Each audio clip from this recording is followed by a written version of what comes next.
আনন্দের সংবাদ, যাত্রাবাড়িতে সামাজিক জিয়াফত সফলভাবে সম্পন্ন হয়েছে। আসতে যে বলে আমার ছেলে যে ঘর থেকে বেরিয়ে গেল, তারপর আমার ছেলের লাশ হয়ে আমার ঘরে ফিরলো। 2024 যেই বাংলাদেশ, সেই বাংলাদেশ ভবিষ্যৎ স্বৈরাচার বলে আর কোনো কিছু নাই।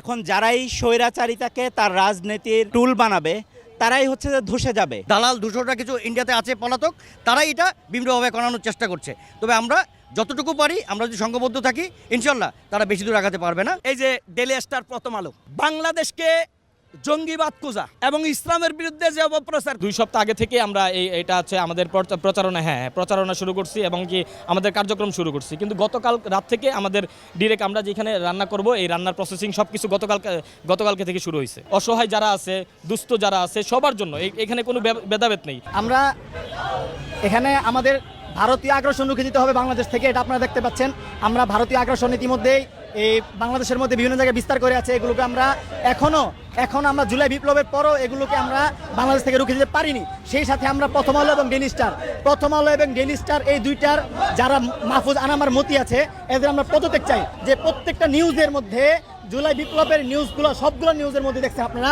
যে আমাদেরকে খুনি, আমাদেরকে বিভিন্ন ট্যাগ লাগিয়ে, বিশেষভাবে যখন কোনো হুজুররা কোনো হুজুরের ব্যাপারে নিউজ করা হতো, সেই নিউজের মধ্যে তারা জঙ্গি ট্যাগ লাগিয়ে দিত। যাত্রাবাড়ির প্রতিরোধ যোদ্ধাদের সম্মানে জিয়াফত এবং 10,000 মানুষকে খাওয়ানোর আয়োজন করা হয়েছিল। 10,000 মানুষ খাইছে। যাত্রাবাড়ি ছিল আমাদের জুলাই আগস্ট বিপ্লবের লেনিনগ্রাদ। তাই যোদ্ধা আর শহীদ পরিবারের সম্মানে এই সেলিব্রেশন, র্যালি হয়েছে, গান হয়েছে, আতশবাজি পোড়ানো হয়েছে, খাওয়া দাওয়া তো হয়েছেই। 10,000 লোককে খাওয়ানো হয়েছে সারাদিনে। তারপরে অনেক খাবার বেঁচে গেছে।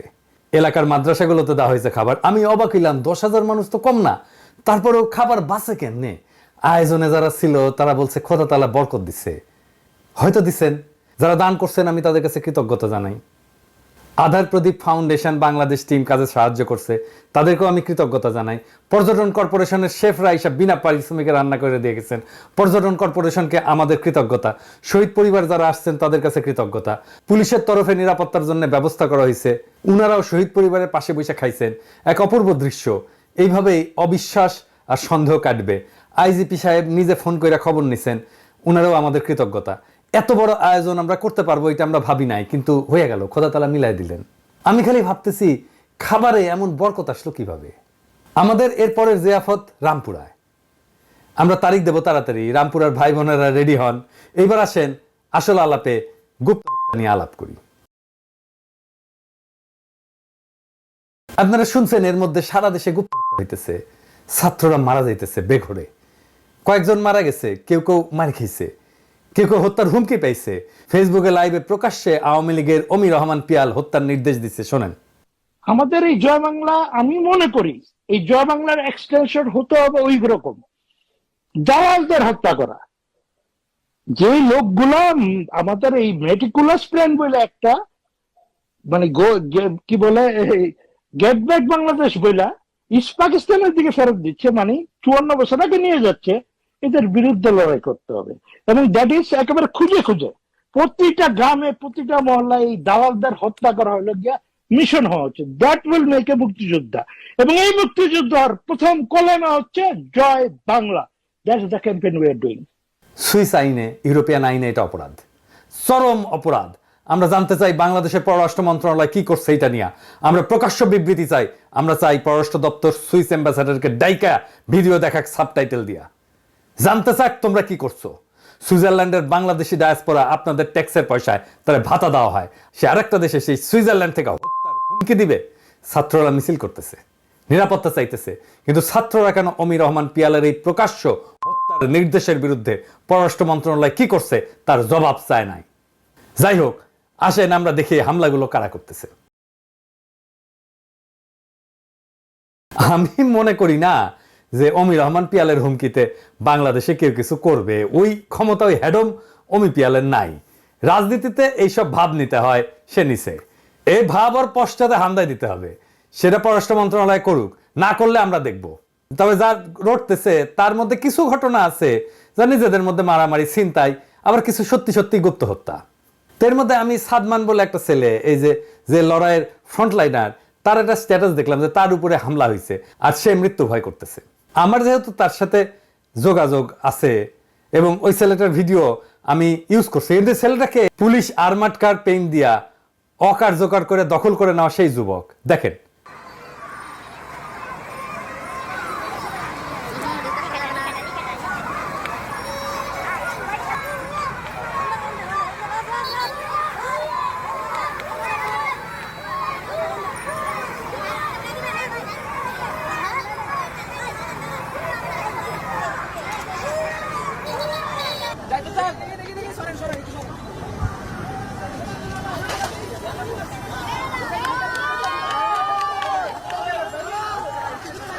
তারে পিটানোর একটা ভিডিও দেখলাম, এই বীর বিপ্লবের 4 মাসের মাথায় মাইর খাইতেছে, এটা দেখাও যন্ত্রণা।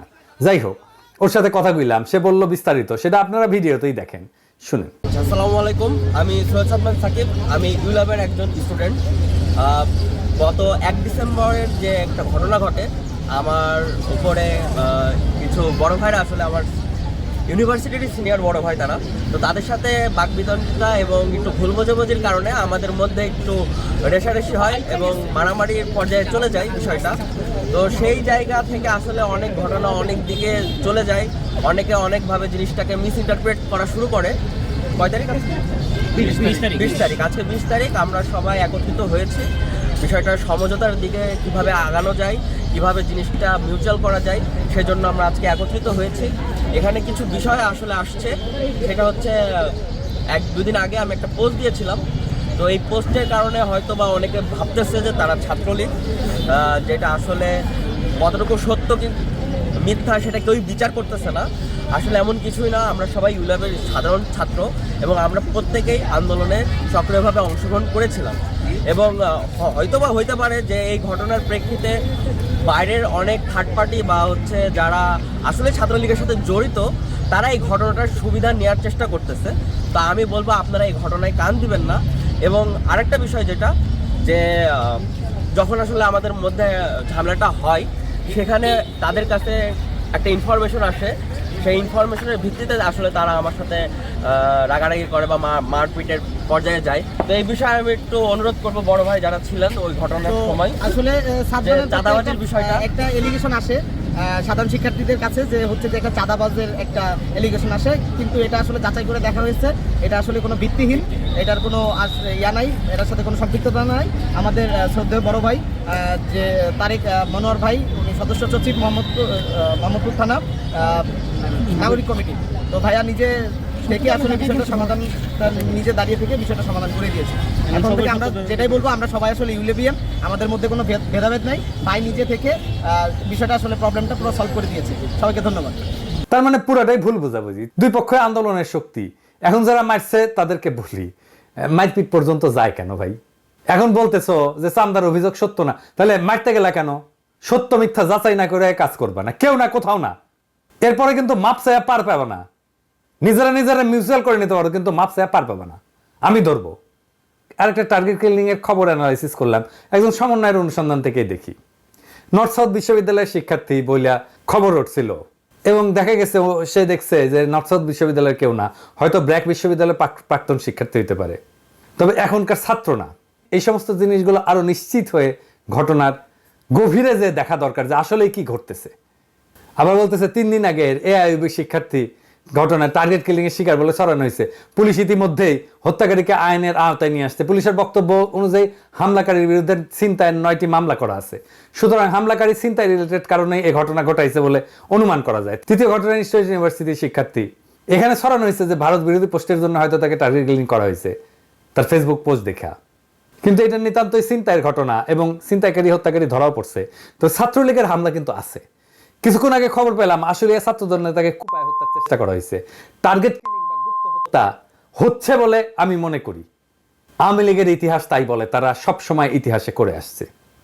আওয়ামী লীগের খুন, জখম, হত্যা, সন্ত্রাসের সক্ষমতা আছে, তাদের সেই ক্যাডার বাহিনী আছে, অস্ত্র আছে এবং তাদের সেই নির্মমতা আছে, সেই বর্বরতা আছে। এটারে ছোট কইরা দেখবেন না, সে আগেও এটা করছে, তবে আরো কয়েকদিন লাগবে এটার প্যাটার্ন বুঝতে। খুব সম্ভাবনা আছে আওয়ামী লীগ অর্থাৎ তার গণসংগঠনগুলা, police, Ansar, Chhatra League, BJP, NSI, আর্মির মধ্যে থাকা তাদের লোকজন এবং ইন্ডিয়ান নানা ধরনের এজেন্টরা এই অপারেশন চালাচ্ছে বলে আমি মনে করি। আওয়ামী লীগ কিভাবে প্রতিহিংসা নেয় তার একটা ঘটনা আপনাদেরকে বলি।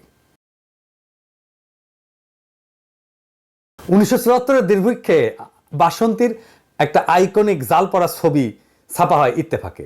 সেরা জালটা গায়ে জড়ায় কলার থর সংগ্রহ করতেছে অনাহারী বাসন্তী, তার পাশে দুর্গতি নামের ছিন্ন জাল পড়া বাসন্তীর বোন। ইত্তেফাকে ছাপা হওয়ার পরে সারা দুনিয়া চমকায় যায়। এটাই মুজিব শাসনের পতন নিশ্চিত করে। এই ছবিটা গায়েব করে দেওয়া হয়েছিল। আমি মূল ছবিটা খুঁজে বের করে রেস্টোর করে স্বাধীনতোত্তর বাংলাদেশ বই যুক্ত করছি। এই ছবির চিত্রগ্রাহক আফতাব আহমেদকে শেখ মুজিব হত্যার পটভূমি তৈরি করে দায় অভিযুক্ত করে আওয়ামী লীগ।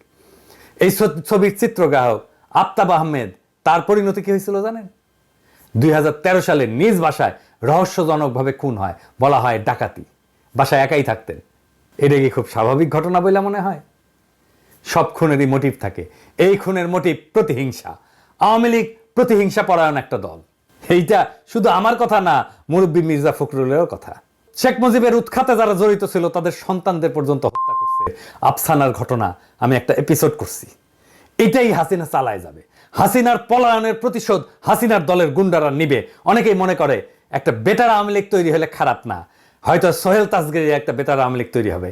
আপনারা আমার বই পড়েন নাই? হাসিনা ছাড়া কেউ আওয়ামী লীগ করতে চাইলে আওয়ামী লীগের গুন্ডারা এটা হইতে দেবে না, পিটায় ঠান্ডা করে দেবে নিজের দলের লোকদেরই। আর আওয়ামী লীগ তো প্রকাশ্যে দাপটের সাথে ঘুরে বেড়াইতেছে। এই যে দেখেন হেলমেট মাথায় হাতে থাকা এই সন্ত্রাসীর হাতে একাধিক ছাত্র খুন হয়েছে। এর নাম গোলাম সাদমান জনি, যুগ্ম সাধারণ সম্পাদক চট্টগ্রাম মহানগর ছাত্রলীগ। আশ্চর্যের খবর হইল বুদ্ধিজীবী দিবসে রায়ের বাজার বদ্ধভূমিতে শ্রদ্ধা জানাইতে গেছিল এই পোলা। এরা ফিরে আসছে কাদের শক্তিতে? আমি একটা জরিপ করছিলাম, প্রায় 5 লাখ লোক ভোট দিছে। 77% লোক বলছে বিএনপির আশ্রয় প্রশ্রয়ে ফিরছে এরা। তাহলে এখন কি করণীয়? এইভাবেই মাইর খেয়ে যাবে আমাদের ছেলেরা? ছাত্রদের এবং জুলাই আগস্ট বিপ্লবের সকল বিপ্লবী শক্তিকে রক্ষা করতে হবে। এটা আমাদের একমাত্র প্রধান কর্তব্য এখন। যদিও কিছু বিজ্ঞজন এটারে বিপ্লব বলতেই নারাজ। তাদের যায় বলেন না এই রক্তপাত কিভাবে বন্ধ হবে? আমরা নাকি অরাজকতা করি। বিশেষ করে আমার নামে কি বিপুল ঘৃণা চড়ানো হয়েছে দিনের পর দিন, কতদিন ধরে দেখছেন তো। আমি নাকি অরাজকতা করতেছি। আমার নাম দিছে এনার্কি ভট্টাচার্য। চিন্তা করেন, নাম হয়ে গেল আমি নাকি মব উস্কাইতেছি। বিপ্লবী জনতা হয়ে গেল মব। ক্ষমতা পেয়ে গেছে তো মাদারবোর্ড সুশীলদের এখন বিপ্লবী জনতার দরকার নাই, তারা এখন নিছকই মব। এই বাঙ্গু সুশীলদের মাইর না দিলে এটা সোজা হয় না। 3টা জিনিস কাজ করে এদের জন্য। মাইর, 3rd ডিগ্রি মাইর, একেবারে গাই অথবা সারদা একাডেমির ঘোড়া দিয়া গোয়া মারাবেন, ঠিক হয়ে যাবে এগুলা। এই যে এটা বিপ্লব বললো না, সেই জন্যই এই বিপ্লবটাকে বিপ্লব বলে গঠন করা গেল না কিছু মাদারবোর্ডের জন্য। যে কোনো বিপ্লবের পরে পুলিশ, আর্মি বা মিলিশিয়া তৈরি হয় বিপ্লবী শক্তিকে দিয়া। এমনকি শেখ মুজিব করছে। শেখ মুজিব রক্ষী বাহিনী তৈরি করছে, মিলিশিয়া বাহিনী তৈরি করছে মুজিব বাহিনী দিয়া। আমি 21শে আগস্ট ছাত্রদের দিয়ে মিলিশিয়া তৈরি করতে লিখছিলাম, বলছিলাম যেই পুলিশ চলে গেছে এদের ফেরায় আনার কোনোই দরকার ছিল না। পাড়ায় মহল্লায় 18 থেকে 28 বছর বয়সীদের দিয়া আইন শৃঙ্খলা রক্ষা কমিটি বানাইতে হইতো। তারাই আইন শৃঙ্খলা রক্ষা করত। এদের পর্যায়ক্রমে প্রশিক্ষণ দিয়া পুলিশে আত্মীকরণ করতে হতো। এখনো এটা করা সম্ভব। আমি বলছিলাম এই দুর্নীতিগ্রস্ত, ট্রিগার হ্যাপি, রক্তপিপাসু পুলিশ বাহিনী আগামীর বাংলাদেশের কোনো কাজেই আসবে না। এই পুলিশ বাহিনীকে ফিরে আনা হয়েছে। বিপ্লবী ছাত্রদের হাতে অস্ত্র দিয়ে মিলিশিয়া বানাইলে আজকে বেঘরে মরতে হইতো না।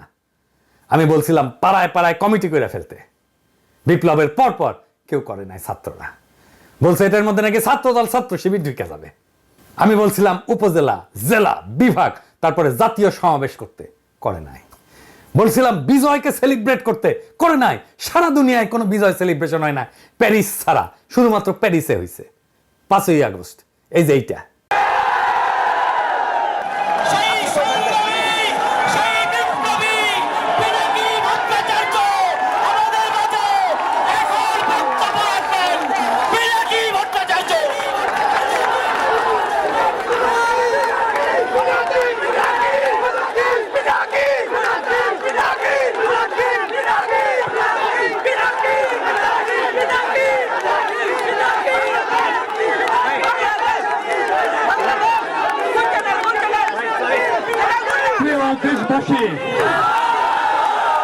বলছিলাম ছাত্র সংসদ নির্বাচন করে ফেলতে, করে নাই। বলছিলাম স্থানীয় সরকার নির্বাচন করে ফেলতে, করে নাই। পুরা বিপ্লবী শক্তি অসংগঠিত হয়েছে দিনে দিনে ক্রমাগত, আর আওয়ামী লীগ সংগঠিত হয়েছে। এই গুপ্ত হত্যা চালাবে আওয়ামী লীগ, বিপ্লবী শক্তিকে টেরোরাইজ করতে, নিশ্চিহ্ন করতে, মাঠ থেকে সরাই দিতে। রাজনীতি কোনো সুশীল কাজ না, লড়াইয়ে রক্ত দিতে হয়, বিজয় রক্ত দিয়ে রক্ষা করতে হয়। এই প্রসঙ্গে একটা গল্প বলি, আমার নিজের গল্প। মেডিকেল কলেজে ফার্স্ট ইয়ারের ছাত্র, কমিউনিস্ট পার্টিতে জয়েন করছি। কমিউনিস্ট পার্টির যেটা প্রথম ধাপ, ওইটা বলে হচ্ছে গ্রুপ মেম্বার। তো সেই ধাপে আসি, গ্রুপ মেম্বারদের ট্রেনিং দেওয়া হয়, নানা পড়াশোনা করানো হয়, নানা বিষয়ে পার্টি কালচার ট্রেনিং দেওয়া হয়। এর মধ্যে পড়ানো হইতেছে পার্টির ইতিহাস, সংগ্রামের ইতিহাস, পড়ানো হলো ইলামৈত্রের ইতিহাস, নাচলের ইলামৈত্র। সাঁওতাল বিদ্রোহ করছিল, কিভাবে লড়াই করলো, কিভাবে নির্যাতিত হলো, সেই নির্যাতনের মর্মস্পর্শী ঘটনা বলা হইতেছে, যে ইলামৈত্রের যৌনাঙ্গের মধ্যে গরম ঢুকায় দেওয়া হয়েছিল। এবং এই মর্মস্পর্শী বর্ণনা শোনার সময় গাছিরা উঠছে, মনে হয়েছে মাইরা ফেলি ওই দারোগারে। তো এই দারোগা কাজ করছিল, আমি জিজ্ঞেস করলাম ওই দারোগারে কেন খাইয়া দেওয়া হলো না? সবাই হারে করে উঠলো, বলে এই ধ্বংসাত্মক কথাবার্তা। আমি কইলাম যে এটাই রাজনীতি। যদি দারোগাকে খাইয়া দেওয়া হতো, আগামী 50 বছরে কেউ কমিউনিস্টদের বিরুদ্ধে মাথা তুলে তাকানোর সাহস করতো না। বিপ্লবের পরে যারা গান্ধী হইতে গেছিল, তারাই আজকের এই পরিণতির জন্য দায়ী। তাদেরকে ধরবেন, মিছিল করতেছেন তাদেরকে ধরেন। এখনো সময় আছে বিপ্লবীদের মিলিশিয়া গড়ে তোলেন, একমাত্র এইভাবে প্রতি বিপ্লবী সন্ত্রাস রুখে দেওয়া সম্ভব। এই সরকারের কাছে নিরাপত্তা চায়েন না, সরকারকে বাধ্য করেন মিলিশিয়া বাহিনী তৈরি করতে ছাত্রদের দিয়া। বিপ্লব রক্ষা আর আক্রমণ ঠেকানোর আর কোনো রাস্তা নাই, প্রচুর উদ্বৃত্ত অস্ত্র থাকে, তাই দিয়া মিলিশিয়া বানানো সম্ভব। যদি কেউ দায়িত্ব নিতে না চায়, আমারে দায়িত্ব দেন, অথরিটি দেন, 3 মাসে মিলিশিয়া বাহিনী বানায় দিয়ে আসবো বাংলাদেশে, সলিউশন দিয়ে দিলাম। সরকারকে বাধ্য করেন, এভাবে বিপ্লব শুধু না, বিপ্লবীদের জীবন রক্ষা পাবে। ইনকিলাব জিন্দাবাদ।